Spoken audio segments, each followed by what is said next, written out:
ഇവിടെ ഇവൾക്ക് ഒരേ സമയം 3 സഹോദരന്മാരെയാണ് പ്രണയിക്കേണ്ടത്. അവൾക്ക് അവരിൽ ഒരാളെ മാത്രമാണ് വിവാഹം കഴിക്കാൻ പറ്റുള്ളൂ. പക്ഷേ 3 സഹോദരന്മാരും അവളെ ഒരു ഉപകരണമായിട്ട് മാത്രമാണ് കണ്ടിട്ടുള്ളത്. മൂത്തൊരാൾ അവൾക്ക് മെസ്സേജ് അയച്ച് വിവാഹ ലൈസൻസ് എടുക്കുന്നിടത്ത് കാണാമെന്ന് ആവശ്യപ്പെട്ടു. എന്നാൽ അവൾ രാവിലെ 9 മണി മുതൽ രാത്രി 9 മണി വരെ കാത്തിരുന്നു. മൂത്തവൻ വന്നില്ല. രണ്ടാമത്തെ സഹോദരൻ അവളോട് കള്ളം പറഞ്ഞു. മണ്ണിൽ കുഴിച്ചിട്ട ഒരു മോതിരം കൈകൊണ്ട് കുഴിച്ചെടുത്താൽ വിവാഹം കഴിക്കാമെന്ന്. അതും വിശ്വസിച്ച് അവൾ 10 വിരലും കൊണ്ട് മണ്ണിലൂടെ കുഴിച്ചു.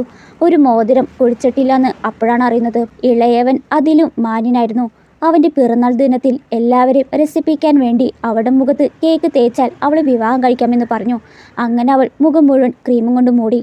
അവരോടൊപ്പം ഫോട്ടോ എടുക്കുമ്പോൾ പുഞ്ചിരിച്ചു. പക്ഷേ അവൾക്കറിയില്ലായിരുന്നു എല്ലാൻ്റെ മുന്നിൽ അവളൊരു കോമാളിയാക്കിയതാണെന്ന്.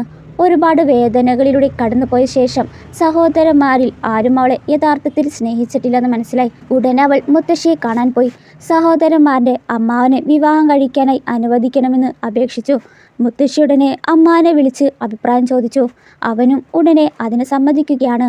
7 ദിവസത്തിനുള്ളിൽ വിവാഹം നടക്കുമെന്ന് പറഞ്ഞു. അവൾക്ക് 8 വയസ്സുള്ളപ്പോൾ മുതലായിരുന്നു അവളുടെ അച്ഛൻ അവളെ 3 സഹോദരന്മാരിൽ ഒരാളെ വിവാഹം കഴിപ്പിക്കാനായിട്ട് വാഗ്ദാനം ചെയ്തിരുന്നത്.